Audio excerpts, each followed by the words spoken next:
los seres todavía no ha dicho nada. No se ha pronunciado. No, es una anécdota que ha ocurrido, el mayor caso de corrupción de la historia de la Unión Europea.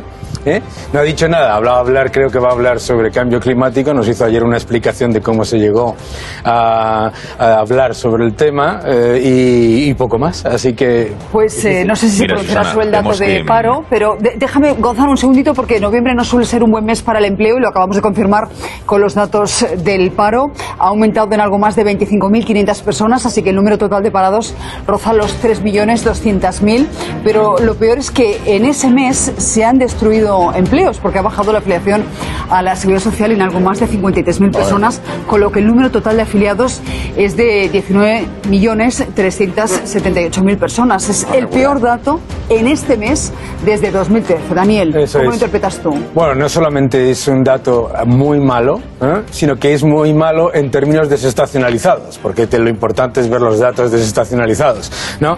Llevamos 5 meses con el paro subiendo en términos desestacionalizados, el gasto por desempleo ha subido un 14,5% con respecto a octubre del año 2018.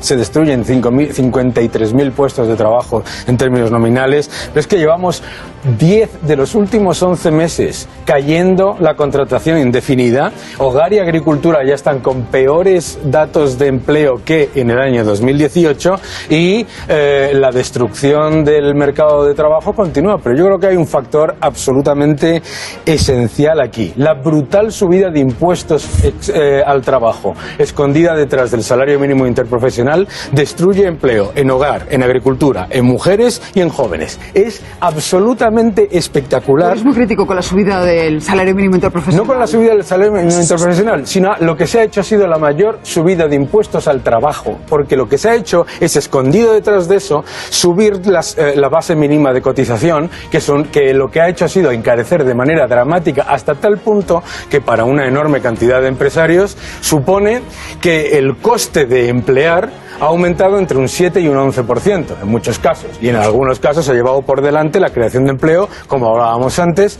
en muchos sectores. Pero esto es muy importante, porque nos van a contar el cuento chino de que esto pasa en toda la Unión Europea. 3 puntos. 1. Dice que no hay consenso. Absoluto consenso. No. Por supuesto que lo hay. Pues, otra cosa es que haya lo que usted llame consenso, sean personas que son políticos. Pero ahí se lo han dicho las organizaciones empresariales, se lo han dicho las organizaciones de analistas financieros y se lo ha dicho todo el mundo. Segundo, la idea. Yo le he dejado a usted hablar. Sí. Que internacional, mire.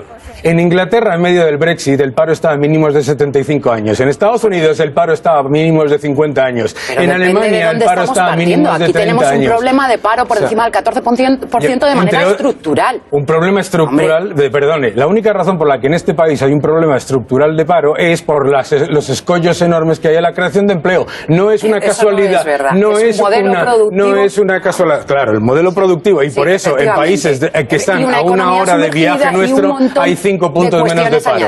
Claro, por eso en Portugal hay mucho menos paro, claro, de toda la historia. Y por eso en Alemania hay mucho menos paro con los minijobs, etcétera. Pero por otro lado, lo que usted dice... con los minijobs. Claro, con los minijobs. No, con los minijobs podíamos llegar aquí incluyendo. No, si yo entiendo es generar puestos de trabajo sin generar verdaderamente más horas de producción, sin generar lo que son más horas de producción, más horas tratrabajadas.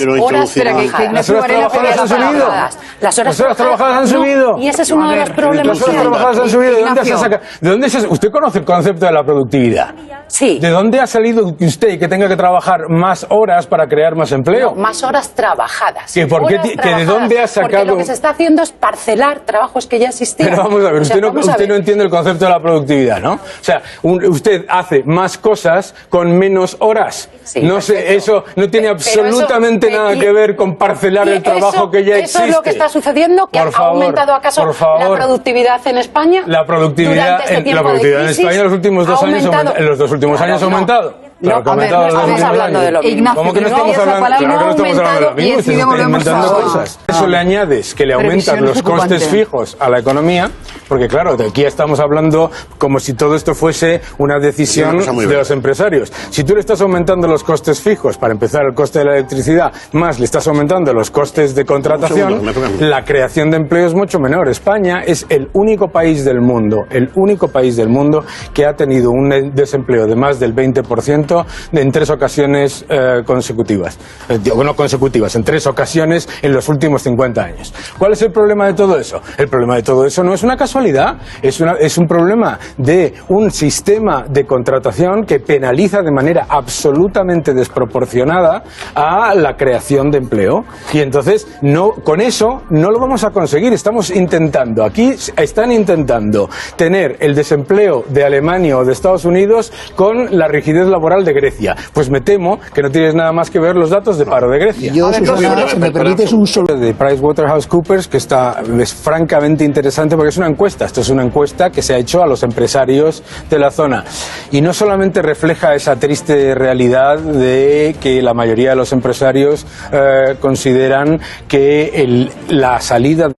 Yo creo que eso es muy importante. También Josep Sánchez en Foment del Treball lo ha dicho muchas veces. O sea, las empresas ya tienen mucha incertidumbre, como no puede ser de otra manera. Emprender y crear empleo en sí mismo es tomar riesgo, como para añadirle riesgos añadidos. Y los riesgos añadidos no son solamente cuestiones que los políticos ignoran, sino que además incentivan. Y yo creo que ese es el gran problema en este momento, que en muchas ocasiones, cuando se habla de la situación en Cataluña, se dice, bueno, el crecimiento de la economía no es malo, se ha estado creando empleo, no ha sido el impacto... El impacto económico es porque han bajado las exportaciones, claro. Y la economía catalana es muy dependiente de la globalización mucho más que la madrileña. Claro, pero volvamos al tema este de la... No, sí, exacto, me apoyo en donde no debo.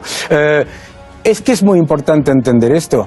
No solamente es una cuestión de decir, bueno, no ha sido tan malo. Esto lo estamos viviendo en Inglaterra con el tema del Brexit, que a mí me llevan los demonios. No ha sido tan malo. No, tienes que pensar en el impacto sobre el crecimiento potencial, sobre las oportunidades de lo que tenía que haber sido una economía que crecía 1,5 puntos, 2 puntos por encima de la media nacional. Una economía, como no puede ser de otra manera, dinámica, con empresarios innovadores y tal. Y eso es lo que en el debate político no se habla, que es verdad que la cosa no ha sido tan tremenda, entre otras cosas porque no ha ocurrido nada desde el punto de vista de secesión, pero sí es verdad que tenemos que preocuparnos, y nos tenemos que preocupar mucho, porque a mí no me gustan estos análisis de suma cero. Se beneficia Madrid, empeora Cataluña, no, empeora toda España, porque la sensación de inseguridad jurídica de la que estamos hablando aumenta.